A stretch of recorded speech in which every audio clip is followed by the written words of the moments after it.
মাছের চচ্চড়ি। এর মধ্যে আছে পেঁয়াজ, লঙ্কা, কাঁচা লঙ্কা, রসুন। মাছগুলো আগে থেকে ভেজে নিয়েছি একটুখানি হালকা তেলে, হালকা করে একটুখানি মাছটা গরম তেলে ভেজে নিয়েছি। আর এখানে বেগুন আর একটু আলু আছে, অল্প একটু আলু আর একটু বেগুন। মশলাটা কষানো হয়ে গেলে ওর মধ্যে দেবো এরপরে। আর করা হয়েছে এখানে আমরা দিয়ে ডাল মুসুরি, আর এখানে করা হয়েছে একটুখানি লাউ ঘন্ট বড়ি দিয়ে।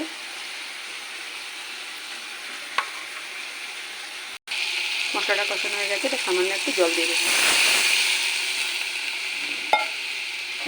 ঝোলটা ফুটে গেছে, এবার ভেজে রাখা মাছ আর বেগুনটা ওর মধ্যে দিয়ে দেবো। ঝোল অল্পই দিয়েছি, এই মাছে তো বেশি ঝোল দেওয়া যায় না, এটা অল্পই ঝোল দিয়েছি।